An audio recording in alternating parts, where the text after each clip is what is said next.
I'm so glad that you all can make it today. My name is Rhea Combs, and I'm the curator of film and photography and the director of the Earl W. and Amanda Stafford Center for African American Media Arts here at the National Museum of African American History and Culture. And it is my pleasure to welcome each of you here for today's program, Through the African American Lens, a conversation between Ava Duvernay and David Oyelowo. So, Ava, you are receiving the Ingenuity Award, which really prompts me, and this is the first award that the Smithsonian has pulled together. I'm really pulling you together with some of the top thinkers within the fields of technology and business. And so I want to ask you if you can talk to us about what really sort of moves you and motivates you and interests you about the business of filmmaking. The business of filmmaking, I think is really important. I think it's something that artists don't keep in mind hardly enough. It's one of the reasons why David and I connected early on. Yes, it was about the storytelling, it was about the work, but we were also interested in how to sustain ourselves as artists. And in order to do that, as artists who are underrepresented in Hollywood and in the industry that we work in, you have to be focused on the business and the architecture of, of kind of marketing and monetizing the art, because that is what the industry that we work in thrives off of. So in order to do something like the 13th, you have to be thinking about the business prospects, and how to be a good partner to the people that might finance something like that. Unfortunately, I should have gone into sculpture. I just needed my mind, my hands, my heart, and some of that clay stuff. Then I wouldn't have had to think about anybody else. But we work in a very collaborative space that involves millions and millions of dollars and big corporations. And within that, that's why I always tell people, whenever you see something and it was made with a beautiful intention, whether it's successful or not, when it comes to a movie, just know that the artists making it had to fight through so many layers of business and risk and notes and opinions of other people and preconceived notions about what it can be. So by the time that it gets to you, there's been a real fight to present it. And whether something is extremely successful or not, or even whether I agree with it, I respect it. I respect that process. Can you speak a bit about sort of Array and sort of your decision to create Array and how that kind of connects with your philosophy around, sort of the business of filmmaking and still being able to balance, this desire to tell these amazing stories and have this incredible sort of craft and be excellent at this craft at the same time, this desire to create something like Array. And for those, and maybe you can explain what that is for some of those who may not be familiar with it. Array is how we met, David. Yeah. Array is how we came together. Really, when we really think about it, the only reason why, and I hope you'll tell the story and have the chance to tell the story of how we met, but the only reason why we were able to connect in a personal way is because you'd heard of Affirm and Array. So, to answer your question, they're not separate things for me. Kind of the work from Array and the way that I kind of proceed through the industry, they're the same things. Array was a defense mechanism, a survival technique. Being, out alone in Hollywood, I felt at the time, wanting to tell stories about the interiority of Black women in our lives. With my first films, I Will Follow and Middle of Nowhere, that I knew that those weren't going to be attractive to studios, and that they I believe they would not be released. And so I created, with some really dynamic people, a mechanism to make sure that the films that I was making on a very small budget would meet their audience.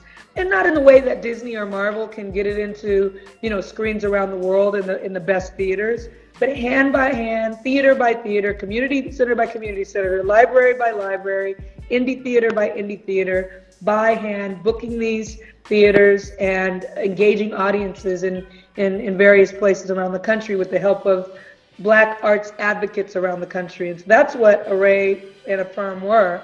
And what it continues to be. So just because my films have started to be seen more widely and There's some value placed on them by corporations and large organizations at this time.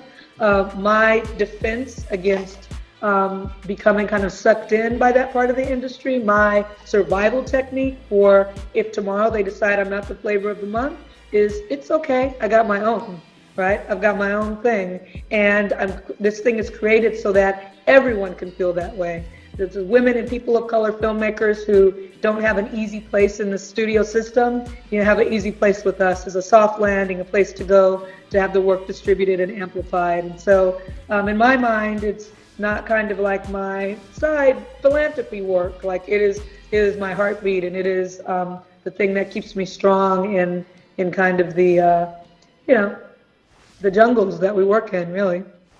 Can you talk about sort of how it is working with Ava and sort of what the experience of, sort of such a dynamic and energetic director and what that is like for you as the actor trying to make sure that you're connecting in a way that's apropos and meeting the goals of both yourself and the director's vision?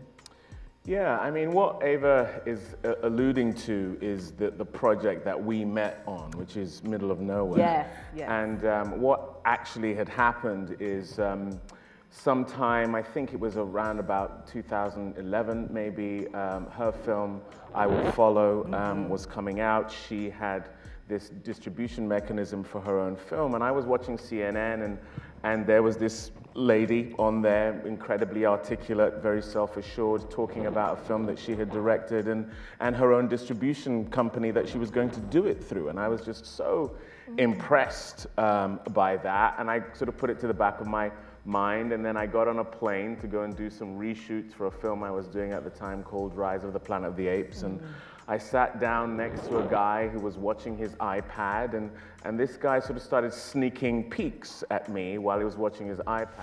He was actually watching a show I had done in the UK called MI5, and so he sat next to me and he was going, "Is this you?" And I said, "That is me." And he said, "Well, actually, this is perfect because a friend of mine just asked me to put some money into a film, and you're an actor. Is that a good idea?" I said, "Well, that's a loaded question. What's the film?" And he started talking about it. He described it as a film called Middle of Nowhere. It was going to be directed by this lady called Ava Duvernay. I was like, "Whoa, hold on. That name rings a bell. I think I saw her on TV just the other day."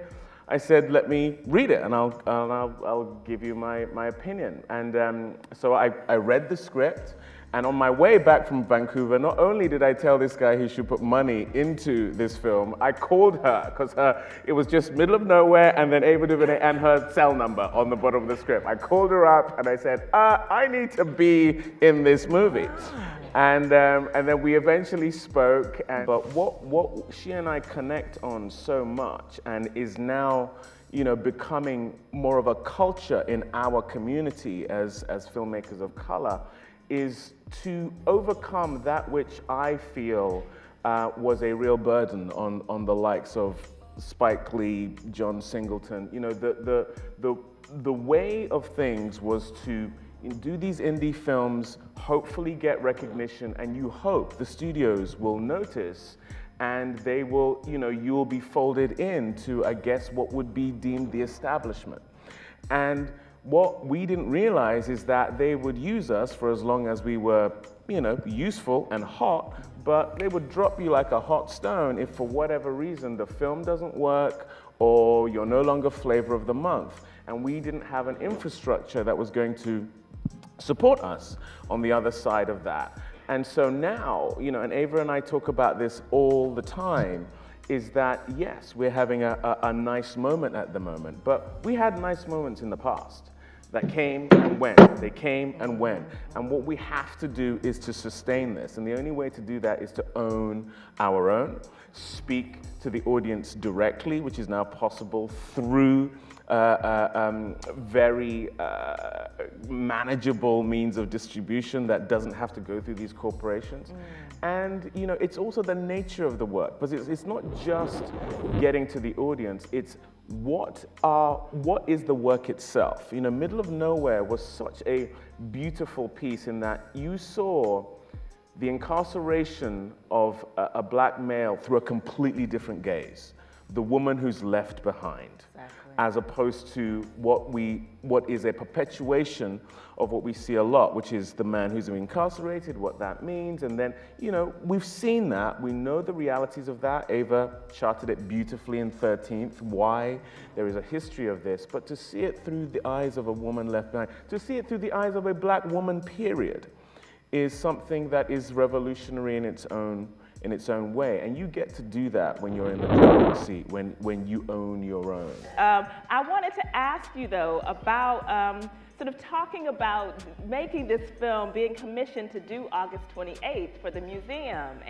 And David, you were also a part of that, and would love to just sort of get a sense from both of you about sort of what that signified, what that meant to be able to be part of this historic museum and create this film that we are so pleased to have as part of our collection, and what that process was like. And so this piece for the Smithsonian was no exception. Was completely baffled, astonished, and honored to be called to do it. I was in the middle of making 13. I was in the middle of shooting Queen Sugar, and I was prepping A Wrinkle in Time when I got the call from Dr. Lonnie Bunch to, could you also make a film for us? And no reasonable person would say yes, but I mean, it's the Smithsonian, it's Dr. Bunch. I mean, what are you gonna do? What are you gonna do, say no? So I said yes, and just called my friends, and we shot it on 2 weekends. And with a little script that I wrote, and yeah, David's in a really poignant scene with Don Cheadle that invites us to think about Emmett Till and his legacy. The film is set up in a way where it takes historical moments in our history that all happened on the same date in different years, August 28th.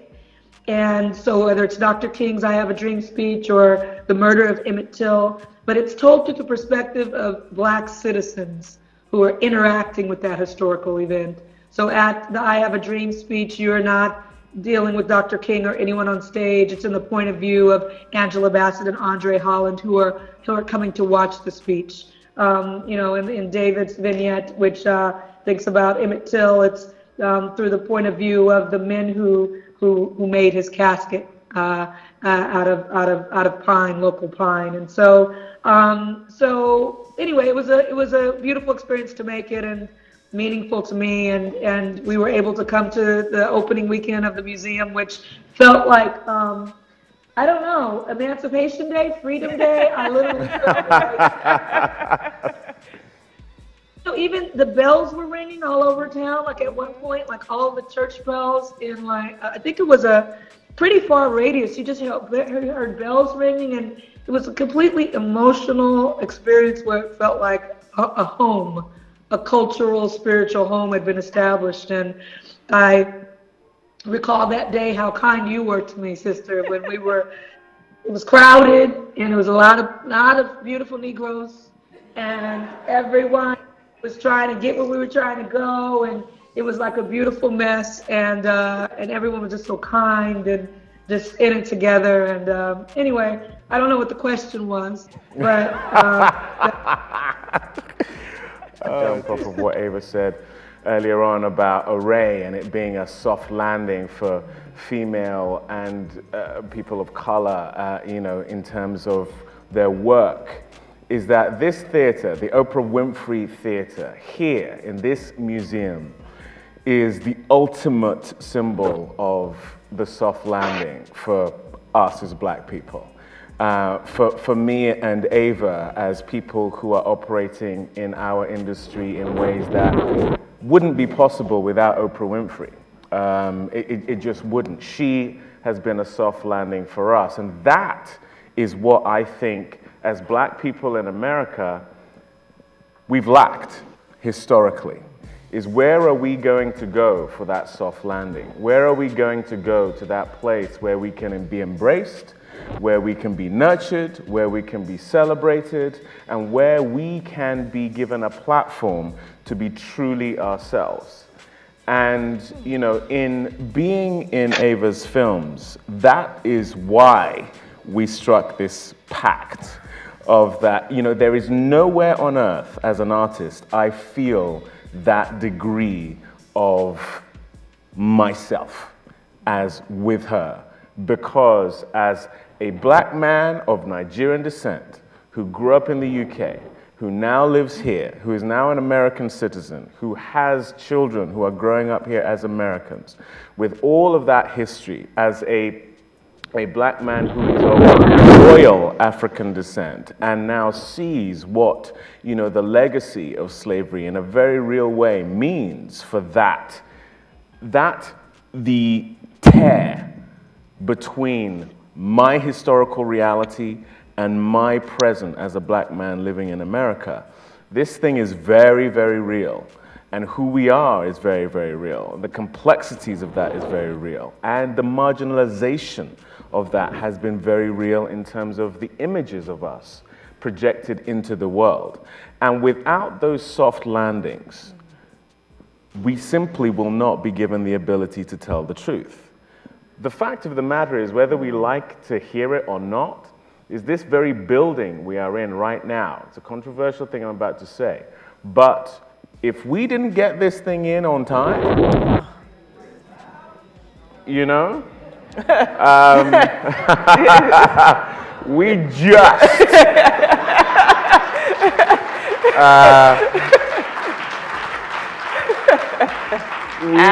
we just got this thing in on time, and now we have a soft landing for who we are. You go to Germany, and there is a very real acknowledgement of the historical sins of that nature's past. In monuments, in museums, in galleries, in literature. Here, there is this denial about it, and this museum is such a triumph from that point of view. 13th that Ava made is such a triumph from that point of view. The reason why Selma was resisted for so long, when I first read the script for Selma, LBJ was the lead. Dr. King was a supporting role. You may not believe that, but I was there. And it wasn't until Ava came on board of that script and rewrote it that not only was Dr. King the protagonist, but those women. You suddenly had roles worthy of Oprah, Tessa Thompson, Lorraine Toussaint, Carmen Ejogo. My interaction with Coretta Scott King in that script before Ava came along was one phone call. We were never in a room together. And the perspective of an African-American woman who knows our history is what shifted that dynamic. So, this thing about the soft landing, this thing about, owning our own, yes, we are still operating from a little point of suspicion and that may be a bit unhealthy for the artist, but the hope, the prayer is that our children won't have to have that disposition going out into the world. And this museum, this theater, this woman represents the hope for our children, I believe. Well, last question is for you, Ava. There's Ava the director and Ava the person. What scares Ava the director and what scares Ava the person? Well, Ava the director and Ava the person are the same thing. I really resist the idea of, or not resist, but I don't live in a way where I have like my work and then my real life. You know what I mean? And I know some people do that. It's like, I just have my life and these are my choices, right? And my, whether I'm choosing to be with friends making a short on the weekend for the Smithsonian, or whether I'm choosing to, be out on a hike. Those are the same things to me. The minutes of my life, the days, they add up to the sum of their parts. And so I see it as a kind of one grand, beautiful movie of my life that I'm making in every moment, right? So it's I don't think of it in that way. I just don't think of it divided in that way. I don't want that to be the last question. Let me think of something positive. Well, I was Yeah, I mean, I think that's one of the things. I talked to a lot of people about work and the process. I didn't pick up a camera until I was 32 years old. You know, I was in a career that I really loved at the time, but there was something that I loved more. And I looked at my father, who was an entrepreneur. He was the reason why I started my own business in publicity, and I didn't choose to work for other people. I had my own PR firm for many years and worked on a lot of films. So he was entrepreneurial, and I learned that from him. My mother, late in life, switched careers. She had a high-level HR job, VP of HR at a big corporation out here in LA, and she switched careers in the middle, moved to Alabama, and became a preschool teacher. And so I saw that example, that you can change in the middle, that you don't have to always be the same thing, from her. So between her kind of risk-taking and his independence, it really fortified me to know that in our work, we can craft our lives to be the way we want it to be, right? I don't have to be director in person. I don't have to be working today or off today. We wake up every morning, you know, with the gift of however many minutes in the day we're going to have. And it's up to us to fill that with the most beautiful, dynamic, meaningful, loving choices that we can. And so that's how I think about things. And I'm happy I got to spend these minutes with you all, even though I'm a big old face there in the room. But I feel the warmth, and I thank you all for being there. And I just want to thank everyone involved with this award. And thank you, David, for being there when I can't be. Appreciate you. We thank you. And I thank you, David. Thank you. Ava. Thank you all. Thank you so much. Thank you. See you later, sis.